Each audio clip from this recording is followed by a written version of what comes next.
बिस्मिल्लाहिर्रहमानिर्रहीम। अस्सलाम वालेकुम। ये आपका अपना डिजिटल प्लेटफॉर्म है। मैं तारिक मतीन हूँ। वल्लाहु खैरुल माकिरीन।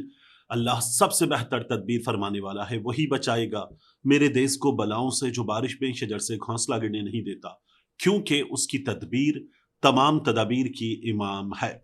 फील्ड मार्शल साहब के लिए life long immunity, president of Pakistan के लिए ताहयात इस्तिस्ना, ये तमाम खबरें चल रही हैं। 27वीं आईनी तरमीम में अदालत बना दी गई, विफाकी आईनी अदालत, जजेस के ट्रांसफर का मामला हो गया और साथ में पाकिस्तान की अदलिया से जज साहिबान इस्तीफे दे रहे हैं। इस तमाम तर सूरत हाल में हमने ये देखा है कि इमरान खान और बुशरा बीबी के हवाले से द इकोनॉमिस्ट में, बरतानवी जरीदे में, एक बड़ी स्टोरी आती है।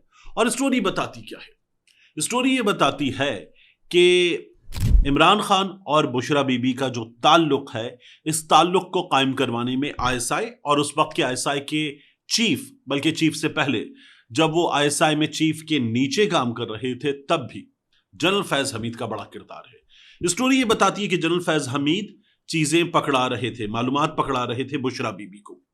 बुशरा बीबी के पास इमरान खान आ रहे थे और बुशरा बीबी इमरान खान को बताती थी, और फिर उससे लगता ऐसा था कि इमरान खान ये महसूस करते थे कि बुशरा बीबी को तो बड़ा पता है, बड़ी पहुंची हुई है, और इमरान खान बड़े मुतासिर हो गए कि ये मेरी जो कोशिश है और जो मेरी ख्वाहिश है वज़ीर आज़म बनने की, उसको पूरी करेंगी और ये उसमें मुझे हेल्प करेंगी। बुशरा बीबी एक पहुंची हुई रूहानी शख्सियत है। इमरान खान को ये प्लांट करके, स्टोरी से ऐसा लगता है, आईएसआई ने बुशरा बीबी के जरिए ये सब कुछ महसूस करवा दिया, और उसके बाद इमरान खान बुशरा बीबी की शादी एंड ऑल, स्टोरी में तमाम चीजें लिखी हुई हैं। ओवन बेनेट जॉन्स, अब इनकी काफी स्टोरीज है पाकिस्तान पर, किताब भी लिख रखी है इन्होंने। इनकी स्टोरी, इनकी एक आधी स्टोरी पे मैं इससे पहले वीडियो भी कर चुका हूं, इफ आई रिमेंबर, क्योंकि हम रोजाना दिन में कई बार 2, कई बार 3 वीडियोस करते हैं, तो इनकी एक स्टोरी पे मैं एक वीडियो भी कर चुका हूं। बहरहाल, कमिंग बैक टू दिस, के ओवन बेनेट जॉन्स को ये तमाम बहुत इंटरनल चीजें, ये जाहिर है कि पाकिस्तान में सोर्सेस से पता चलेंगी, या पाकिस्तान में कोई जो असिस्टिंग राइटर होता है उसके जरिए पता चलेंगी। अब वो असिस्टिंग राइटर या वो सोर्स कौन है?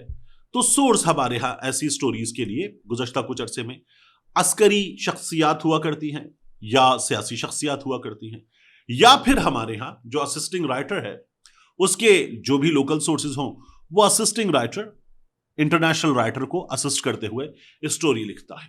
अब स्टोरी में आप देखिए, आपको नाम क्या नजर आ रहे हैं? ओवन बेनेट जॉन्स का नाम नजर आ रहा है, और सामने नजर आ रहा है नाम बुशरा तस्कीन का। अब इमरान खान के किरदार के बारे में, जब 27वीं तरमीम हो गई, कैप्चर हो गया, पार्टी को रगड़ा लगा दिया, तोड़ दिया, सब कुछ कर दिया, और उसके बाद अदालतों में तारीख तक नहीं लग रही, फैमिली को अदालत के बाहर जलील किया जा रहा है, इन हालात में भी इमरान खान के खिलाफ स्टोरी, बुशरा बीबी के खिलाफ स्टोरी, ये पूरा समझने की जरूरत है। मैं सारी चीजें आपके सामने रख देता हूं कि क्या हो रहा है, कैसे हो रहा है, लेकिन पहले स्टोरी को लिखने वालों का पोस्टमार्टम करते हैं। स्टोरी को इस वक्त सोशल मीडिया पे धड़ाधड़ शेयर किया जा रहा है। इसको हमारे यहाँ के जो अखबारात हैं उनमें बड़ी जगह दी जा रही है, और हमारे यहाँ कुछ सियासतदान वगैरह भी इस स्टोरी पर बात कर रहे हैं कि क्या है इस स्टोरी में इमरान खान, बुशरा बीबी का किरदार, और स्टोरी में वो चीजें जो हमारे यहाँ कुछ सहाफी बहुत ही लुच्चर अंदाज में पहले भी लिख चुके हैं, बता चुके हैं। जो एक बाकायदा एस्टैब्लिशमेंट के करीब शख्सियत है, फिरदौस आशिक अवान, वो भी इस तरह की बात कर चुकी है कि इतना गोश्त छत पे ले जाके जलाया जाना वगैरह, सब कुछ इस तरह की बातें भी स्टोरी में है। अब ये बातें ओवन बेनेट जॉन्स को बुशरा तस्कीन साहिबा ने बताई है। पहले देखें कि बुशरा तस्कीन साहिबा कौन है।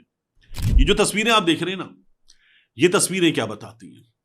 आप देखिए कि बुशरा तस्कीन कहती हैं शेर पे ठप्पा, इसको रीट्वीट करती हैं। इंटरनेशनल एक अदद राइटर, बड़े बड़े इदारों के लिए लिखने वाली खातून, वो बाकायदा तौर पर शेर पे ठप्पा की बात करती है। चलें, ये तो किसी सहाफी की राय हो सकती है कि इस जमात को वोट दे दो, लेकिन उसके बाद ये जो ट्वीट आपको नजर आ रहा है, इसी की वजह से मैंने थंबनेल में लिखा, बच्चे ना देखें गंदा मवाद। ये एहसन चट्टा, मैं आमतौर पर इसका नाम नहीं लेता, लेकिन अब यहां Bushra Taskeen, Owen Bennett Jones, the Economist की स्टोरी की बात हो रही है, इसलिए मैं नाम ले रहा हूं। यह शख्स पाकिस्तान आता है, मुख्तलिफ वजीरों से मिलता है, और इसको बाकायदा प्रोटोकॉल दिया जाता है। ये शख्स यूट्यूब पे गंदी तरीन वीडियोस करता है। महारक बलूच गिरफ्तार होती है, ये DGISPR को टैग करके कहता है एक खातून के बारे में कि इसकी अंडर शेव मुझे करनी है, और ये टैग करके कहता है, यानी इतनी हिम्मत है। फिर ये एहसन चट्टा मियां नवाज शरीफ से, शहबाज शरीफ से मिलता है, तो ऐसा नहीं होता कि नवाज शरीफ दरमियान में एक तरफ शहबाज शरीफ हो, एक तरफ एहसन चट्टा हो। ये ऐसे मिलता है कि दरमियान में एहसन चट्टा है। ऐसा लग रहा था कि मुस्लिम लीग नून के रहनुमा एहसन चट्टा से दो कारकुन नवाज शहबाज मिल रहे हैं। ये एहसन चट्टा एक अदद थंबनेल, और इसकी चीजें अक्सर ऐसी होती है, आपने देखी होंगी यूट्यूब पे। ये एक अदद थंबनेल बनाता है, उस थंबनेल में जिस्म के निजी हिस्सों की, इमरान खान के जिस्म के निजी हिस्सों की बात होती है, उनके नाम लिखता है। आप ये थंबनेल देख ही रहे, उनके नाम लिखता है, और ये खातून उसको रीट्वीट करती हैं, कोट ट्वीट करती हैं, तबर्रुक का लफ्ज लिख देती हैं। ये खातून इस तरह के काम करती हैं, और ये खातून ये आगे स्टोरी पकड़ा रही है। तो ओवन बेनेट जोन्स की जो स्टोरी में है, वो इससे पहले हमारे यहां छप चुका है, और अब बुशरा तस्कीन ने ओवन बेनेट जोन्स की मदद की है, और ये खातून क्या किरदार अदा करती रही है, आप खुद देख लीजिए कि कितनी लुच्चर चीजें इन खातून के अकाउंट से आ चुकी है। यानी ये खातून, एक शख्स लिखता है यूथियों ने आज नहीं बचना, और ये खातून उसको कोट ट्वीट करके लिखती है, my favourite hotel 4 seasons Beijing. फिर उसके बाद इतना आर्टी करें कि यूथियों को आज रात नींद ना आए, ये ट्वीट होता है, और ये खातून उसको रीट्वीट करती हैं। शेर पे ठप्पा ये रीट्वीट करती हैं। ये खातून ये तमाम काम करती हैं, और ये खातून इस राइटअप के पीछे हैं। हमारे यहां जियो ने, जंग ने, बाकी बोल ने और कुछ चैनल्स ने इस आर्टिकल की स्टोरी को उठा के बड़ा जबरदस्त तरीके से लोगों के सामने रखा है कि देखो इमरान खान के बारे में क्या रहा है। मैं ये सोच रहा हूं कि हर चीज पे कैप्चर कर लेने के बावजूद भी इमरान खान के खिलाफ अब भी छापने की, लिखने की, लिखवाने की जरूरत पेश क्यों आ रही है। एक तो इमरान खान एक मुसीबत है, इसलिए पेश आ रही है। दूसरा, मौजूदा हालात को समझे। यह आर्टिकल या एप्स्टीन फाइल के हवाले से, जिस पर मैं तारिक मतीन 2 पर एक स्टोरी करूंगा, आप तारिक मतीन 2 पर जाकर देख लीजिएगा, तो वहां एप्स्टीन फाइल के हवाले से एक इंतहाई भोंडा सा झूठ कुछ नून लीगी अकाउंट बोलते हैं, कुछ ऐसे अकाउंट जो टाउट अकाउंट से वो बोलते हैं, और बहुत ही बोधी सी हरकत करते हैं, और वो भी चल पड़ती है। यह हो रहा है, क्यों हो रहा है इस वक्त? इसलिए कि चीनी हो चुकी है 230 रुपए किलो। इसलिए कि हुक्म दिया जाता है कि 15 नवंबर से क्रशिंग सीजन शुरू किया जाए, फिर हाई कोर्ट से स्टे ले लिया जाता है, और हाई कोर्ट से स्टे ले जाकर उसको जनवरी के वस्त तक ले जाया जाता है। यह सब कुछ कर लिया जाता है, और किसान जो अपनी ट्रॉलियां मिलों के बाहर खड़ी कर चुका है और पैसे उसको चाहिए, वो बेचारा क्या करेगा? वो अब रुलेगा। चीनी 230 रुपए किलो हो चुकी है, चीनी महंगी, वजीर आजम चोर, जीशान जरा अवाम को दिखाना ये बैनर, मरियम नवाज शरीफ वाला काम। और आप देखिए कि यहां चीनी 230 रुपए किलो हो चुकी, मीडिया को परवाह नहीं है, सियासतदानों को परवाह नहीं है, अदालत को परवाह नहीं है, कोई पूछने वाला नहीं है। चीनी 230 रुपए किलो, आटा महंगा, पेट्रोल महंगा, बिजली महंगी, तमाम चीजें, और इस सेटअप ने मीडिया के मुंह में इश्तिहारात भर दिए, रोजाना की बुनियाद पर सब कुछ होता है। ये सिलसिला चल रहा है, तो चीनी पे से तवज्जो हटाई जा रही है। जस्टिस शम्स महमूद लाहौर हाईकोर्ट से इस्तीफा देते हैं, सुप्रीम कोर्ट से 2 जजेस का इस्तीफा आ जाता है, मजीद जजेस के इस्तीफे आ रहे हैं। जज साहिबान को उठाकर यहां वहां इधर उधर मुख्तलिफ सूबों में और मुख्तलिफ बेंचेस में फेंका जाएगा। और ये भी वो अगर सिंध हाईकोर्ट जाएंगे तो सिंध हाईकोर्ट के सख्खर बेंच में जा रहे होंगे। ये जज साहिबान के साथ किया जाएगा। इस्लामाबाद हाईकोर्ट से, लाहौर हाईकोर्ट से ये हमें होता हुआ नजर आएगा। 2 इस्तीफे आ चुके थे, एक इस्तीफा आज आ गया है जस्टिस शम्स महमूद का, एक इस्तीफा और आ सकता है लाहौर हाईकोर्ट से मजीद, और कुछ इस्तीफे तैयार रखे हुए हैं। ये तमाम खबरें दब जाती है, और इन तमाम खबरों के दब जाने के बाद हमारा मीडिया ये खबरें देता है कि क्या लिखा हुआ है द इकोनॉमिस्ट की स्टोरी में। और हमारे यहां कुछ बड़े संजीदा अकाउंट्स जो बाकायदा तौर पर लॉबिस्ट का काम कर चुके हैं, वो अकाउंट्स भी इस स्टोरी को सोशल मीडिया पर डालकर ये बातें करते हुए नजर आते हैं कि इसको सिर्फ एवं की एक चीज कहकर रद्द नहीं किया जा सकता। ये पहले भी चीजें आ चुकी हैं, ये बातें की जाती है पहले ही। ये बातें जिन्होंने की है वो बड़े प्रो PMLN है, बड़े एंटी इमरान खान है, और अब ये चीजें द इकोनॉमिस्ट में छपवा दी गई हैं। ये बड़ी मेहनत के साथ, बड़ी तैयारी के साथ काम हुआ है, और हमारे यहां यह काम इमरान खान के खिलाफ इस सिस्टम ने अपने करतूत दबाने के लिए किया है।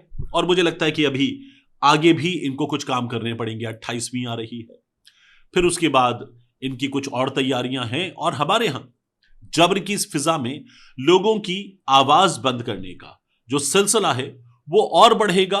तो ऐसे कामों की कि जिनसे तवज्जो हटाई जाए जरूरत और पड़ेगी।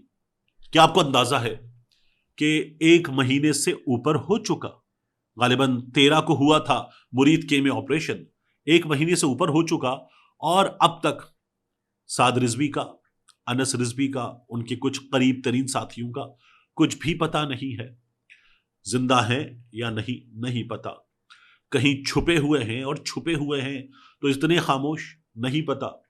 गिरफ्तार कर लेंगे 24 घंटे की बात है, ट्रेस ट्रैक सब कर लिया गया है। इन तमाम दावों के बावजूद कुछ नहीं पता।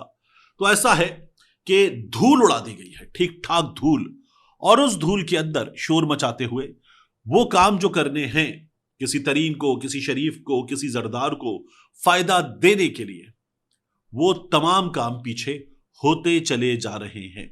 आप इसी मीडिया की एक और वारदात देखें, जहां ये लोग बता रहे हैं कि द इकोनॉमिस्ट ने क्या छाप दिया है इमरान के बारे में, बुशरा के बारे में, फैज के बारे में। वहीं रोजनामा जंग ने स्टोरी दी, और रोजनामा जंग ने स्टोरी देकर बताया कि बैनुल अक़वामी सहाफी माइकल कुगलमैन ये कहते हैं कि 27वीं तरमीम ठीक है, वो उसको सपोर्ट करते हैं। फिर माइकल कुगलमैन आता है, और माइकल कुगलमैन आकर ट्विटर पे बताता है कि मेरे बारे में ये जो बात की जा रही है ये झूठ है। और उसके बाद रोजनामा जंग, पाकिस्तान का सबसे बड़ा अखबार, वो स्टोरी डिलीट करके गायब हो जाता है। वजह तो बताएं, क्या डिलीट किया, क्यों डिलीट किया, क्या था, कुछ भी नहीं। तो ये धूल उड़ाने का सिलसिला है, और ये सिलसिला अभी और आगे बढ़ेगा। इमरान खान की, बुशरा बीबी की, पीटीआई की सख्तियां और बढ़ेंगी, और उनको तैयार किया जा रहा है कि अगर चुप करके बैठ सकते हो तो बैठ जाओ। और इस काम में सबसे आगे है हमारी हुक्मरान जमात मुस्लिम लीग नून और उनके साथी। मिलते हैं इंशाल्लाह आपसे अगली वीडियो में।